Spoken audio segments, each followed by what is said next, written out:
Hello dear student, welcome in the career counselling session. हम अपने इस सेशन में बात कर रहे थे ग्रेजुएशन कोर्सेज की कि अगर आपने 12th में साइंस स्ट्रीम ले रखी है तो कौन कौन से ग्रेजुएशन कोर्सेज आपके लिए अवेलेबल हैं। हमने बहुत सारे कोर्सेज डिस्कस किए। आज के सेशन में हम डिस्कस करने जा रहे हैं बीएससी नर्सिंग, यानी आप नर्सिंग में अपना ग्रेजुएशन कंप्लीट करके भी बहुत अच्छा करियर बना सकते हैं। चलिए आज के सेशन में हम हर एक चीज डिटेल में जानेंगे इस पर्टिकुलर कोर्स के बारे में कि क्या क्या स्पेशलाइजेशन होता है, एलिजिबिलिटी क्राइटेरिया क्या होता है, इस पर्टिकुलर कोर्स को करने के बाद आपकी जॉब कहाँ कहाँ पे आप लग सकती है, सैलरी पैकेज क्या होता है, each and everything in detail. चलिए स्टार्ट करते हैं। सबसे पहले बीएससी नर्सिंग कोर्स ओवरव्यू एक बार देख लेते हैं पूरा कोर्स एक्चुअली में होता क्या है। बीएससी नर्सिंग और bachelor of science in nursing is a 4-year undergraduate program that prepares students to serve humanity with the help of medical treatment. Okay.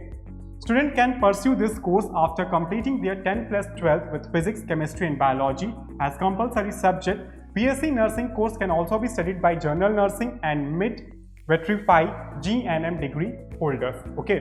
तो यहाँ पे अगर बात करी जाए तो ये 4 years का ग्रेजुएशन कोर्स है, ठीक, जहाँ पे आपके पास 10+12 में अगर हम बात करते हैं तो क्या होना चाहिए, फिजिक्स, केमिस्ट्री, बायोलॉजी।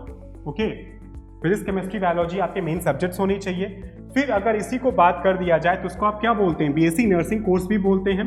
और इसको परस्यू भी कौन कर सकता है, जनरल नर्सिंग। और फिर अगर हम बात करें मिडवेरी यानी जीएनएम डिग्री होल्डर्स भी इसको क्या कर सकते हैं, परस्यू कर सकते हैं, जनरल नर्सिंग मिड वायरी।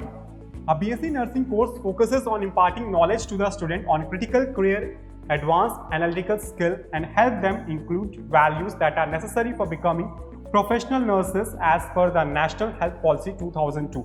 This program is designed to help students address the healthcare sector need of the nation, society and individuals. Okay. If a candidate is wondering whether a BSc nursing course is right choice, then there are some solid reasons state that one should choose the course to begin their career as licensed and professional nurse. Okay. If just you have any query, अगर आपके मन में कोई doubt होता है कि जो particular career है मेरे लिए बेस्ट है या नहीं बेस्ट है, तो आपके पास बहुत सारे ऐसे सॉलिड रीजन मैं देने जा रहा हूँ या फिर आप कह दीजिए मेंशन आउट हो रहे हैं यहाँ पे, जिससे आप ये जान सकते हैं कि पर्टिकुलर करियर आपके लिए बेस्ट हो सकता है। जैसे बात करी जाए जॉब सेटिस्फैक्शन, सबसे इंपॉर्टेंट चीज क्या होती है आपके करियर के लिए, job satisfaction. The most important reason behind choosing to study BSc in nursing and the nursing profession is your job satisfaction. Almost 90% of nursing graduate students get a job within 6 months of completing their 4th undergraduate degree. यानी अगर आप इस course को pursue करते हैं तो course complete होने के 6 महीने के अंदर ही आपको क्या जॉब मिल जाती है, ठीक, आपको भटकना नहीं पड़ता है किसी भी चीज के लिए, आराम से आपको जॉब मिल जाती है। Next, career mobility. After completing a BSc nursing course, a registered nurse can choose to work in a variety of workplaces like hospital, healthcare facilities, etc.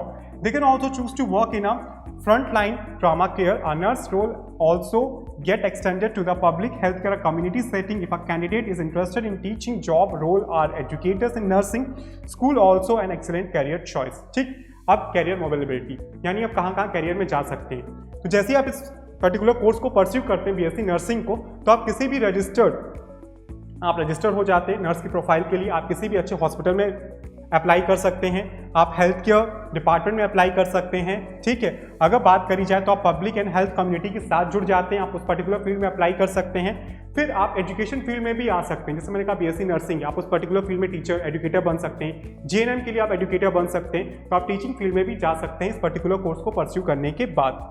Apply for specialisation. Okay, a registered nurse is eligible to work in any hospital or clinic, but the nursing profession offers you to the choice to specialize in different subfield. Okay, आपने nursing का course तो pursue कर लिया, but अगर आप hospital जाते होंगे तो देखते होंगे डिफरेंट नर्स के क्या होते हैं, डिफरेंट टास्क होते हैं, तो उसके लिए भी आप क्या होते हैं, फिर स्पेशलाइज्ड होते हैं, ठीक, जैसे यहाँ पे मेंशन आउट हो रहा है। Many student after completing their BSc nursing degree opt for a field of specialisation that make them qualified to become an infant nurse, midwife or neutral nurse. So choose the desired field accordingly and pursue a master degree in future for specialization. ठीक है, अब यहाँ पे देखिए आपके पास बात आ जा रही स्पेशलाइजेशन की। तो जैसे स्पेशलाइजेशन की बात करी जाए, ठीक है, तो यहाँ पे बात आती है आप नर्स में, ठीक, इन्फेंट नर्स, मिडवाइफ यानी जीएनएम, या फिर आप न्यूट्रल नर्स परस्यू कर सकते हैं। इसी के अकॉर्डिंग ये इसमें आपने क्या कर लिया, बीएससी नर्सिंग कंप्लीट कर ली, फिर आपको क्या करना है, अगर आप आगे मास्टर्स कंप्लीट करना चाहते हैं तो इसी एक पर्टिकुलर फील्ड को लेकर के, स्पेशलाइज फील्ड को लेकर के आप अपना मास्टर्स कंप्लीट कर सकते हैं। Endless learning opportunity. Every job comes with its set of challenges and difficulty, but a nurse can tell you that each day is different and they keep learning more and more, which keep them interested and excited about their profession. देखिए, अगर बात करी जाए endless learning opportunity की, तो ये आपको हर एक फील्ड में क्या होती है, प्रोवाइड कराई जाती है। ठीक, आप कहीं पे भी जॉब कर रहे होंगे, वहां पे कुछ ना कुछ आपके लिए क्या नया सीखने के लिए होगा, और जितना ही ज्यादा आप नया सीखते चले जाते हैं उतना ही आपके लिए क्या होता है, बेनिफिशियल होता है। बट ये पर्टिकुलर फील्ड भी ऐसी है जहां पे आपको हमेशा कुछ ना कुछ नया सीखने को मिलेगा, because you are just a nurse. आप एक मेडिकल फील्ड में, तो मेडिकल फील्ड में हमेशा रिसर्च होते रहते हैं, नए नए इक्विपमेंट्स आते रहते हैं, नई नई टेक्निक्स आती रहती हैं, तो उनको अगर आप सीख जाते हैं तो आपके लिए आगे चल के क्या होगा, बेनिफिशियल होगा। कोलैबोरेटिंग विद अदर प्रोफेशन, आप दूसरे प्रोफेशन के साथ भी जुड़ सकते हैं। Nurses often need to work with team of healthcare professional and required to lead them. They have managing duty while coordinating with the patient care, planning, implementing and evaluating different programs. So these are all learning opportunity that a student can look forward to when studying for BSc Nursing degree. तो यहाँ पे different profession, यानी जैसे मैं बात करूँ तो health care department के साथ उनको वर्क करना पड़ सकता है। बहुत सारी चीजें होती है जो क्या करती हैं, नर्सेस खुद हैंडल करती हैं, जैसे ड्यूटीज को मैनेज करना, पेशेंट के साथ कोऑर्डिनेट करना, ठीक है, और हर एक चीज डिफरेंट प्रोग्राम्स को क्या बेटर वे में एवेल्युएट करना, ये सारी चीजें क्या आपको सिखाई जाती हैं जब आप बीएससी नर्सिंग कोर्स क्या करते हैं, परस्यू करते हैं। Nurse will always be required. जैसे बात करी जाए तो कुछ कैरियर्स क्या होते हैं, एक टाइम के बाद खत्म हो जाते हैं, लेकिन ये पर्टिकुलर कैरियर आपका कभी ना खत्म होने वाला है। क्यों? क्योंकि आप सभी को पता है मेडिकल फील्ड हमेशा आगे बढ़ती रहेगी, और मेडिकल हमेशा जब आगे बढ़ रहा है, I just want to say that जो मेडिकल फील्ड है वो आपकी हमेशा आगे बढ़ती रहेगी। लोगों को मेडिकल फील्ड की जरूरत भी है, बीमार भी बहुत ज्यादा पड़ते हैं, जितनी ज्यादा पॉपुलेशन होगी आपके पास उतने ज्यादा डॉक्टर्स भी रिक्वायर्ड होंगे, नर्सेस भी क्या होंगी, रिक्वायर्ड होंगी। तो ये कभी ना खत्म होने वाली फील्ड है, इसीलिए पॉइंट मेंशन आउट हो रहा है आपके पास, nurses will be required, a nurse will always be needed and they play a huge role in hospital care setting. ठीक है, हॉस्पिटल सेटिंग में अगर बात कर दी जाए तो सबसे इंपॉर्टेंट रोल नर्सेस भी क्या करती हैं, प्ले करती है, क्योंकि डॉक्टर का काम क्या होता है, they just visit and just guide you. Clear है? बाकी सारी चीजों के लिए कौन रिस्पॉन्सिबल होता है, आपको टाइम पे मेडिसिन प्रोवाइड कराना, इंजेक्शंस लगाना, जो भी ट्रीटमेंट का प्रोसेस को कंटिन्यू करना, ठीक, सब कौन करता है, nurses. Just like health care setting cannot function without qualified doctors, without qualified registered nurses, there will be increase in the hospital mortality rate and reduction in patient satisfaction and quality of life. Hence, a nurse's job is here to stay and the demand for RNS registered nurse will increase in future.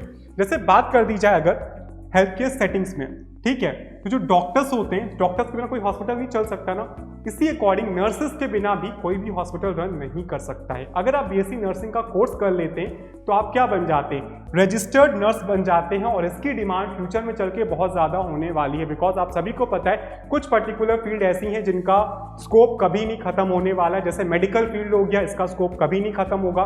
Engineering field हो गया, हमेशा research होते रहेंगे, कोई ना कोई नई चीज़ें आती रहेंगी, वो स्कोप कभी नहीं खत्म होगा। एग्रीकल्चर फील्ड हो गया, वो भी कभी खत्म नहीं होने वाली फील्ड है। क्लियर? अब बात आती है कोर्सेस इन बीएससी नर्सिंग, यानी कौन कौन से कोर्स प्रोवाइड कराए जाते हैं इस पर्टिकुलर ग्रेजुएशन में। One has to provide proof of their training done under the INC Indian Nursing Council or a body that is equivalent to this domain. ठीक है, आपको एक ट्रेनिंग प्रोवाइड कराई जाती है किसके थ्रू, इंडियन नर्सिंग काउंसिल के थ्रू, जिसमें ये सारी चीजें क्या होती है, डोमेन्स इंक्लूड कराई जाती हैं। आप इस पर्टिकुलर में किसी में क्या होते हैं, आप स्पेशलाइज्ड होते हैं। Operation theatre, OT techniques, okay, community health nursing, psychiatrist nursing, leprosy nursing, TB nursing, neurological and neurosurgical nursing, cancer nursing, orthopaedic nursing, ये सारी चीजें थी। अब बात आती है पॉपुलर बीएससी नर्सिंग स्पेशलाइजेशन यानी डिप्लोमा की। तो diploma in critical care nursing, DCCN, ये भी आपका एक बीएससी नर्सिंग में ही स्पेशलाइजेशन आ जाता है। Professionals who have already completed their BSc in nursing can pursue this specialized course. The job of critical care nursing is to provide care to individuals who are admitted to ICU or under some other extensive care therapy. The duration of the course can range anywhere from 1 to 3 years. मतलब जैसे आपने normal graduation course तो complete कर लिया, अगर आप देखते होंगे तो आईसीयू के लिए कुछ स्पेशलाइज्ड नर्स होती हैं, या फिर आप चाहते होंगे कि हमें क्या एक पर्टिकुलर नर्स हमारे घर के लिए चाहिए जो पेशेंट की एक्स्ट्रा केयर कर सके, ठीक, जब कुछ बहुत ज़्यादा हेल्थ इश्यूज बढ़ जाते हैं तब। तो उस टाइप के लिए आपके पास क्या होता है, diploma in critical care nursing, ये काम आता है। जब तक आपके पास ये नहीं होगा तब तक आपको ऐसे केसेस हैंडल करने को नहीं मिलते हैं। तो बीएससी नर्सिंग करने के बाद आप इस केस को भी, आप इस डिप्लोमा कोर्स को भी परस्यू कर सकते हैं, जो आपके आने वाले फ्यूचर में क्या करेगा, एक बेस्ट स्कोप एड अप कर देगा। और इस कोर्स की जो ड्यूरेशन होती है वो 1 to 3 ईयर्स तक हो सकती है। Diploma in cardiovascular and thoracic nursing, diploma in CBT. ठीक है, अब देखिए बीएससी नर्सिंग कंप्लीट करने के बाद भी उन पर्टिकुलर फील्ड्स में आप कुछ डिप्लोमा कोर्सेज भी कर सकते हैं जो बेस्ट रहते हैं। जैसे यहाँ पे बात करी जाए, nurses also can join another important specialisation where they learn how to enhance their knowledge of taking care of patients suffering from acute and chronic cardiac issues। ठीक है, क्योंकि क्या आ रहा है, कार्डियोवास्कुलर एंड थोरैक नर्सिंग आ रहा है, तो आप इस पर्टिकुलर फील्ड में भी एक डिप्लोमा कोर्स परस्यू कर सकते हैं ताकि आप पेशेंट की बेस्ट केयर कर पाएं। ठीक है, by pursuing this courses nurses become proficient in cardiology and cardiothoracic care. Nurses who complete their diploma in CVT after getting their BSc nursing degree can work in operation theaters. Okay, CVT एक ऐसा diploma है जिसके बाद आप operation theatre में भी क्या work कर सकते हैं, कैथ लैब्स में वर्क कर सकते हैं, स्पेशल वार्ड्स में आप वर्क कर सकते हैं, आईसीयूज में आप वर्क कर सकते हैं। Based on the structure of the course it can take a few month और 2 years to complete this course. ठीक है, अब ये डिपेंड करता है आपके कोर्स स्ट्रक्चर पे, कहीं कहीं पे 2 महीने का भी होता है, कहीं कहीं पे क्या लग सकता है, आपको 2 साल भी लग सकते हैं इस डिप्लोमा कोर्स को कंप्लीट करने के लिए। Okay, diploma in nursing administration. After completing a BSc nursing course, a candidate can also choose to pursue diploma in nursing administration as specialization. This enables and prepare nurses to take up the role of a leader. ठीक है, अगर आप इस पे diploma in nursing administration pursue करते हैं तो फिर क्या होता है, आप थोड़ा सा नर्सिंग के मैनेजमेंट फील्ड में आ जाते हैं। ओके, एक चीज यहाँ पे मेंशन आउट हो रही है, this enables and prepare nurses to take up the role of a leader. Okay, however, in order to go for this specialization, one must not only have a BSc nursing degree but also have at least 2 years of work experience. तो यहाँ पे इस particular field में जाने के लिए आपके पास, ठीक है, बीएससी नर्सिंग के साथ साथ 2 साल का एक्सपीरियंस भी होना चाहिए। This course can take anywhere between 1 to 3 years। ये भी कोर्स आपका क्या होता है, 1 से 3 साल के बीच का हो सकता है। PG diploma in emergency nursing. If you have completed your BSc nursing course and want to work in the emergency department, this is your course। ठीक है, आपने BSc नर्सिंग कंप्लीट कर लिया है लेकिन आप इमरजेंसी डिपार्टमेंट में जॉब करना चाहते हैं, तो फिर आपको क्या करना पड़ेगा, PG diploma in emergency nursing. Emergency nursing diploma trains nurses to perform various procedures like handling patients with trauma, resuscitation process, intubation, etc. This specialty is highly in demand in hospital and healthcare setting। Clear out हो रहा है? तो ये सारी चीज़ें बहुत ज़्यादा important होती हैं अगर आप इमरजेंसी वार्ड में जॉब करना चाहते हैं, जहाँ पे आपको पेशेंट को बहुत अच्छे से हैंडल करना पड़ेगा, ट्रॉमा की सिचुएशंस आपको हैंडल करनी पड़ सकती हैं, इंट्यूबेशन एक्सेट्रा, ये सारी चीज़ें हैंडल करनी पड़ सकती हैं। तो उसके लिए आपके पास इस पर्टिकुलर फील्ड में स्पेशलाइजेशन होना बहुत ज़्यादा ज़रूरी है। PG diploma and fellowship and paediatric critical care nursing. Okay, A specialized course in pediatric critical care nursing is designed to teach nurses to take care of children and infants who are being treated in ICU. Okay? जब ICU में क्या, infant और children यानी छोटे बच्चे, ठीक है, जो न्यूली बर्न होते हैं और जो चाइल्ड होते हैं, उनके ट्रीटमेंट के लिए इस टाइप के कोर्स को आपको परस्यू करने की जरूरत होती है। ठीक है, पेडियाट्रिक मीन्स होता है children care specialist. Okay, This course is extremely specialized and nurses who complete their PG diploma and fellowship in pediatric critical care nursing are important part of the intensive care unit in various hospitals. Okay, next, PG diploma in mental health nursing. Nurses who have completed their BSc nursing courses and want to receive specialized training to take care of patients who are suffering from various mental health issues and diseases can opt for this specialization. This course allows nurses to work in the department of psychiatrist and psychiatrist intensive care unit. Okay, psychiatrist field में अगर आप work करना चाहते हैं तो आपके लिए ये पर्टिकुलर पीजी डिप्लोमा कोर्स करना बहुत ज़्यादा ज़रूरी हो जाता है। सो इस सेशन को मैं यहीं पे वाइंड अप करना चाहूँगा। इस सेशन में आपने बीएससी नर्सिंग का एक ओवरव्यू देखा कि क्या एक ओवरव्यू है, प्लस क्यों आप इस पर्टिकुलर कोर्स को परस्यू कर सकते हैं, क्या वो इंपॉर्टेंट स्ट्रॉन्ग पॉइंट्स है जिस बेसिस से आप इस कोर्स को परस्यू कर सकते हैं। फिर आपने ये जाना कि बीएससी नर्सिंग में क्या क्या स्पेशलाइजेशन होता है, किस पर्टिकुलर फील्ड में आप आगे बढ़ सकते हैं, किस डिपार्टमेंट में जाने के लिए आपके पास कौन सा डिप्लोमा होना चाहिए। बाकी जितनी भी सारी बची इंफॉर्मेशन है, यानी एलिजिबिलिटी क्राइटेरिया क्या है, एग्जाम्स कौन कौन से आपको क्वालिफाई करने पड़ सकते हैं, कौन से बेस्ट कॉलेजेस हैं इस पर्टिकुलर कोर्स को परस्यू करने के लिए, ये सारी चीजें हम डिस्कस करेंगे अपने नेक्स्ट सेशन में। Till then take care, stay tuned and thank you.